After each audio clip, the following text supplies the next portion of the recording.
Alright guys, I'm here for my Raw review. Man, this is gonna be a huge wrestling week, I should say. You got Raw last night. There was the press conference for WrestleMania 30 today, which I will be watching after I upload this video. Main event tonight. Wednesday I don't think there's anything. Thursday we got something for WrestleMania at 6 o'clock p.m. Thursday and then TNA and NXT. Friday's the same thing, I think. And there's also SmackDown. Saturday's the Hall of Fame, the ceremony, and like the carpet walk. And Sunday's WrestleMania with a 2-hour pre-show. That's gonna be a long ass pre-show. I don't even think I don't even know what they're gonna do with a 2-hour WrestleMania pre-show. So WrestleMania is actually 4 hours. It starts at 7 and ends at like 10, or 11. They say it says it's 4 hours, but it's really probably gonna end at like 10. And then you got the pre-show now. That's 2 hours, and it's gonna be after a 6-hour show. So it's a long pre-show. But yeah, Raw this week. I thought they did a pretty good job. I liked Raw this week. This is like a good Raw to sell you into WrestleMania. I thought they did a pretty good job with this Raw. I'll just get right into the video. So we get the pre-show. Well, this Raw, by the way, was on March 31st, 2014. Happy April Fool's Day, by the way. We get Josh Matthews, Booker T, Bad News Barrett, and Alex Riley on the panel, and they just talk about the matches like they always do. Randy Orton gets interviewed, and he's talking about his match with Batista and how he feels like he's being overlooked, and he's actually upset that he's been overlooked in all this championship, with all this championships in it with Daniel Bryan, Triple H, and Batista. People have been seen to forgotten about him, but after tonight, that's not going to happen. I liked it. I liked what he said. Everything was true. I actually completely forgot he was the champion. I didn't forget he was the champion, but Randy was really irrelevant in this feud. He really serves no purpose in this feud. Batista won the Royal Rumble, and he's kind of feuding with Triple H right now. Triple H is feuding with Daniel Bryan. Daniel Bryan actually has started this whole thing, so really, he just means nothing in this feud. And then Jerry the King Lawler interviews some fans talking about, talking about they just talk about Raw and how they're excited to see Hulk Hogan in person, which they were probably disappointed with, and John Cena, so stuff like that. Brad Maddox comes up on the panel and announces this big announcement is that he is going to be in the Andre the Giant Battle Royal. That's hilarious. I think that's pretty funny. Andre the Giant's going to be in the Battle Royal. No. Brad Maddox is going to be on Andre the Giant Battle Royal. They're probably all going to go after him and get him eliminated. I can see them doing that. And then Renee Young's backstage, and he talks about what Batista said, and then he's going to let all this talking to Randy Orton happen in the ring. I thought this was a decent pre-show. Now we get to the actual show. We get JBL, Michael Cole, and Jerry the King Lawler on commentary. Undertaker comes out, and he talks about how for many years, people have stepped up to face the Streak, but many years they failed. He kind of compares it to people to sink or swim. How people would try to swim to shore to face him at WrestleMania, but eventually they would sink, but they would become so close to getting to shore. That's kind of what he compared it to. He talks about how there's 3 things that you can't beat: the death, taxes, which I actually thought I liked how they said, and the Streak. And Brock Lesnar is gonna rest and he tells Brock Lesnar that he's gonna rest in peace. And then Brock Lesnar and Paul Heyman come out. Heyman just talked about the Streak again and how he thinks Brock Lesnar is afraid of him, but he is going to beat the Streak, and he says that it will take 1 F5 to beat the Streak. And then that's all he needs. And then Lesnar, they go to leave, but Lesnar comes to the ring, and he's kind of like thinking about it. He goes to do it. Eventually, Paul Heyman comes in with the chair, and then Lesnar ambushes Undertaker, clotheslines him, and gives him the F5. signalizing that this could possibly end the streak.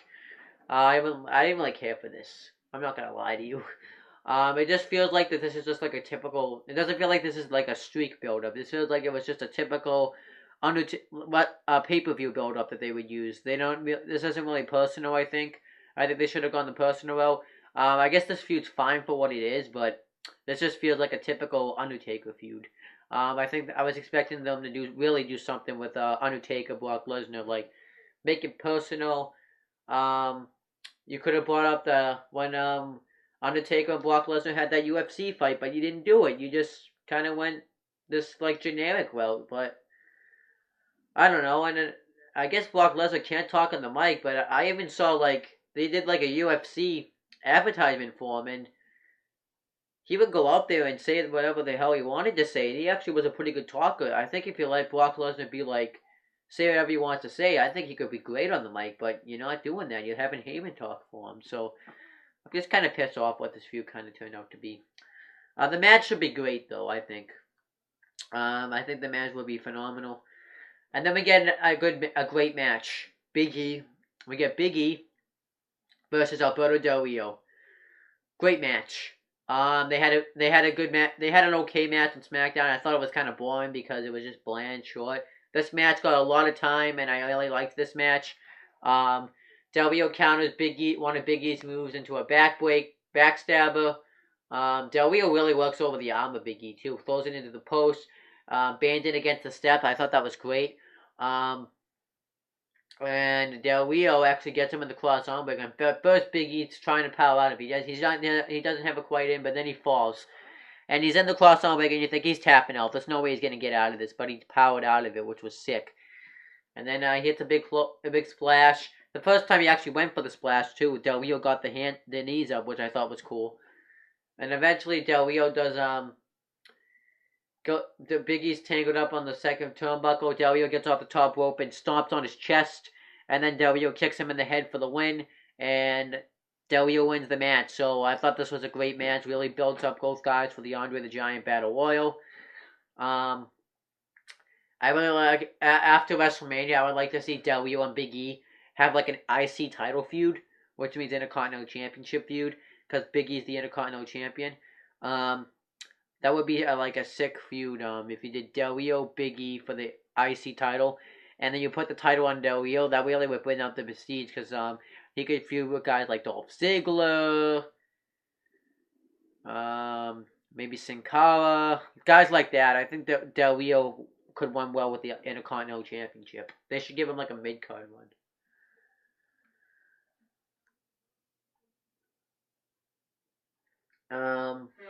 Then the Wyatt family's backstage, and they just kind of say the same thing about John Cena.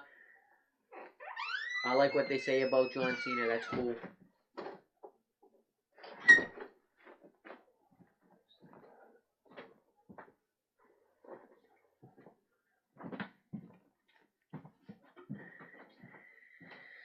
And then we get a feud that they've been using Total Divas. It's Summer Rae versus Natalya with Vicky Guerrero on commentary. Very good match. They had like a fight. I thought it was nice. Natalya goes for the sharpshooter. Summer Rae escapes, and then she's on like the apron, and Natalya tries to get her in the win, and Summer Rae kicks her on the head and gets the win. What I really think they should do is they should give Natalya the Divas Championship, or Summer Rae, one of them, and have them feud for the championship, because that would be sick. I think you should have Summer Rae. What I would do is I'd have Natalya have the sharpshooter in, and on like one of the divas, and then Summer Rae sneaks in on like one of the other divas, like Alicia Fox or something, to get the pin on them, and then Natalya thinks she won, but really Summer Rae won the title, and then you do a Summer Rae Natalya feud, but they won't do it because they're stupid. So we'll see what happens with that though. And then you get the Authority promo, and this is the farewell to the Yes movement. I thought this was actually a pretty great segment. They talk about that Yes movement and how it's like the flavor of the day. People will like want to join something because they think it's cool, and they went up the Fandangoing. When Fandango or Fandango, whatever you want to call him, was doing the Fandangoing thing, and we made him the biggest thing, and now you guys don't care about him anymore. And Triple H was like, it just it's a shame because he was a great talent. He's a B plus, maybe A plus player. Um, and then Triple H talks about the Yes Movement, how he's going to put an end to the Yes Movement, like you put an end to all these other catchphrases that people used to get over instead of their ability. And then they play this video. And it's about everyone that's had the catchphrase. Booker T with the Spinneroonie and the "Can you dig that, sucker?" Goldberg's undefeated streak, actually, which I'm surprised actually they brought that up. Chris Jericho's line of catchphrases, which was sick. Scott Steiner's "Big Papa Pump" when he would show it, when he would flex his muscles. Jeff Hardy. Don't know why Jeff Hardy. I guess maybe like he would use tables or something, or maybe like the little dance he used to do. But yeah, he brought up Jeff Hardy. RVD, Rob Van Dam. Which I wonder if he's returning at WrestleMania, by the way, but I don't know. Because there actually is still 3 spots open in the Battle Royal, so maybe he'll come out and make his guest appearance. I think that's it. And then it shows like Triple H, like the catchphrases, and then Triple H destroying every one of them, and him saying that he destroyed the Yes Movement. Triple H thought it was great. The Batista comes out and says that he wasn't in that video package because he's never beaten him. Triple H was like, "What? You think you have to say the same old lines? Just like you bought those that shirt where you bought those last week's sunglasses." And then Randy and Orton comes out, kisses up to Triple H, and wants him to get out of the match. He doesn't do it, and then he wants Randy Orton to bring out that Viper inside of him to beat Batista tonight. And then he makes Batista and Randy Orton's match a no disqualification match. I thought this was a pretty good segment, though. Then we get the tag team match. We get Jimmy and Jay, the Usos, and Los Matadores, which consists of Primo and Epico. The real names are Diego and Fernando, but it's really Primo and Epico. Without Torito ringside, versus Ryback, Curtis Axel, and the Real Americans, which consists of Cesaro and Jack Swagger. With Zeb Coulter ringside, we find out that there's going to be a Fatal 4-Way tag team match. I already talked about this, but it's going to be on the pre-show. It'll be the Usos defending those tag team championships against Los Matadores, whatever you want to call them. Ryback and Curtis Axel and the Real Americans. So I think that's going to be a very good Fatal 4-Way tag team match. And it should get actually a lot of time since the pre-show's 2 hours. I think they should give it maybe like a 30-minute match. I don't really see them giving them an hour. This was a pretty decent match. It really picked up till the end. Eventually, Jack Swagger had the ankle locket on one of the Los Matador members. But then Jay Uso, one of the Usos tries to interfere, but Swagger takes him out and gets distracted by him. And then the Los Matadors do the old switcheroo, and the one that did the switch gets the roll up on Jack Swagger for the win. So I thought this was a very good 8-man tag team match. And then we get Fandango and Damian Sandow with Summer Rae versus Cody Rhodes and Goldust. They don't care about Fandango and Damian Sandow, so clearly they were going to lose. Goldust beats Damian Sandow, final cut. That's it. And then Cody Rhodes and Goldust kind of point to the WrestleMania sign like it's every man for himself. I didn't really care about this. The Shield are backstage, and they're talking about the Kane situation and how they wanted Kane to fall in line with the Shield, but they don't want to do that. They believe in their own path. Oh, this was sick. Not the match, but what happens afterwards. We get Bray Wyatt with Luke Harper and Eric Rowan versus R-Truth with Xavier Woods ringside. Bray Wyatt pretty much dominates R-Truth, beats him with Sister Abigail. Then afterwards, Harper and Rowan beat the crap out of Xavier Woods. And then afterwards, Bray Wyatt is doing the normal thing that he usually does, stands in ringside and does his little thing. And then we see this guy, we see someone coming with a goat mask dressed like the Wyatt family, and we're like, people are supposed to think that this is like a new member of the Wyatt family. He's all crazy and stuff, and the Wyatt family is even confused by this. And then he takes the goat mask off. It was John Cena. I thought that was great. He attacks Harper. He gives Eric Rowan the FU. He goes to do it to Bray Wyatt, but he escapes. And then he Cena celebrates after. I thought this was awesome. That was probably the best thing that John Cena's done in a long time that I can remember. I really like that they did this idea, and it shows that Bray Wyatt's not in John Cena's head anymore. So that was sick. Then we get AJ Lee versus Naomi in a Lumberjail match. Typical Divas match where you make AJ Lee lose every week. Naomi wins with rear view. Why doesn't that surprise me? AJ Lee's not walking out of WrestleMania Divas champion. There's no way. And then John Cena gets interviewed and talking about how he's going to fight to keep his legacy at WrestleMania. Panel discussion. They just talk about everything that's going on so far.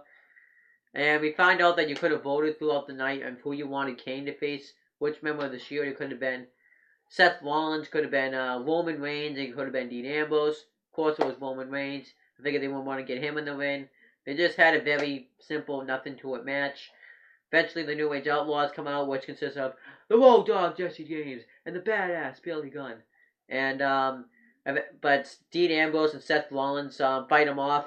And then the Shield surround Kane, and they attack Kane. They still fight off the New Age Outlaws, and they go to triple powerbomb Kane. But the New Age Outlaws pull him out of the ring. So I thought that was okay, I guess. It wasn't bad.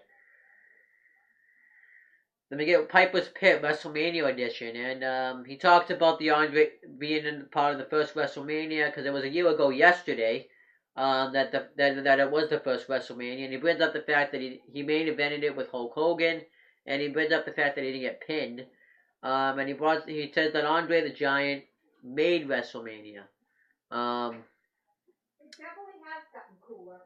And he says that they're happy that they're having an Andre the Giant Memorial Battle Royal, and they wanna he wants to bring out the guy that's the odd-on favorite to win. The Miz comes out though and interrupts him. We find out actually, by the way, too, that it's gonna be Miz versus Sheamus tonight on main event. I guess that match should be okay, but we'll see what happens. And then Miz just goes off on Roddy Piper saying like, unlike you and Andre, I actually won the main event at WrestleMania. And I'm the most buzzed CWE champion. I'm going to win that battle royal.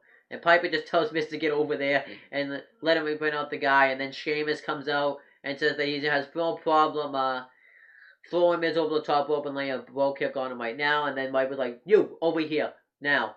And then Titus O'Neil comes out and says that no one is going to win besides. And then he spells Titus O'Neil. He actually spelled his name.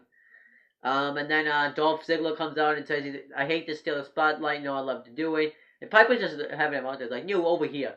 And then he says, you guys aren't going to win the Battle Royal. Here's the reality, Miz. And then he thumbs Miz in the eye, and everyone starts brawling. A bunch of superstars get in the win, like 3MB, which consists of Heath Slater, Drew McIntyre, Jinder Mahal, Sin Cara, Darren Young.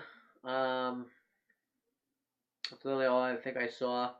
And then Rey Mysterio's music hits, he comes out. And he starts kicking ass. He hits the 619 to Sin Cara, which was actually sick to see them go at it a little bit. And then Sheamus bro kicks Heath Slater. Big Show comes out and he lays out everybody. Zack Ryder, BMB, lays out everyone. And then he has like a face-off with Rey Mysterio, and Mysterio's begging him not to hurt him. So he doesn't do it at first, but then Mysterio gives him a 619 to the gut. Tries to do a West Coast Pop one, but Big Show catches him and throws him over the top rope with all the other superstars. I thought this was actually a fine way. I wanted to see like a big brawl before the Andre the Giant Battle Royal, so I liked this. Then we get the main event: Randy Orton versus Batista in a no disqualification match. Randy Orton kicked Batista's ass. Actually, he just goes off on him, threw him into the steel post, threw him shoulder first into the steel steps, back suplexed him on the barricade, hit him with chairs. Batista got some offense. By the way, we got the Authority too, Triple H and Stephanie McMahon on commentary.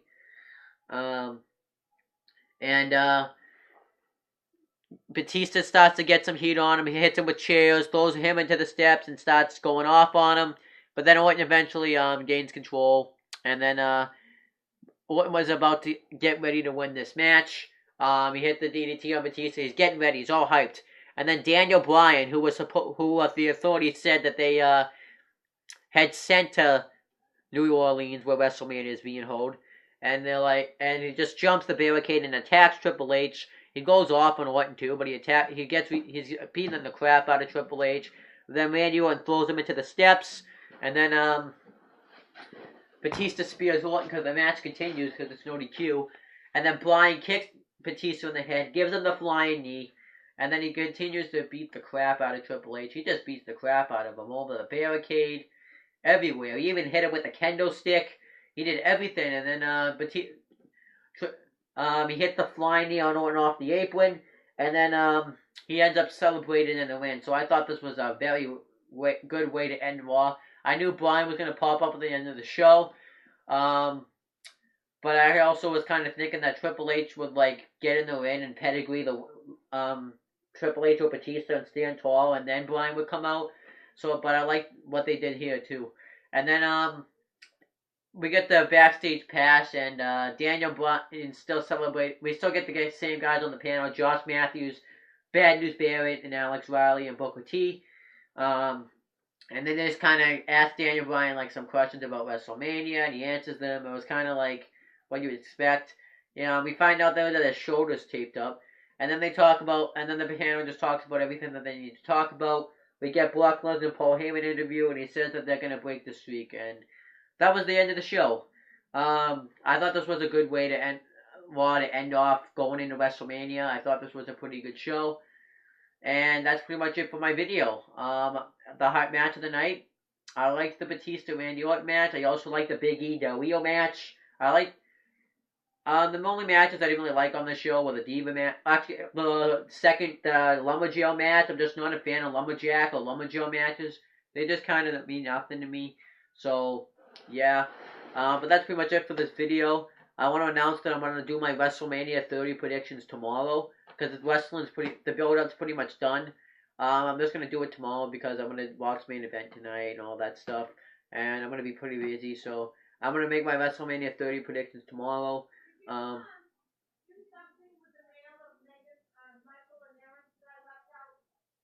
Yeah, so I'm going to make my predictions tomorrow. I'll do a Hall of Fame review. Maybe me and Adam will make a video about it. Then I'll make my WrestleMania. That's pretty much it, guys. Peace out. And I actually want to, before I peace, do all the stuff down below. I forgot about that.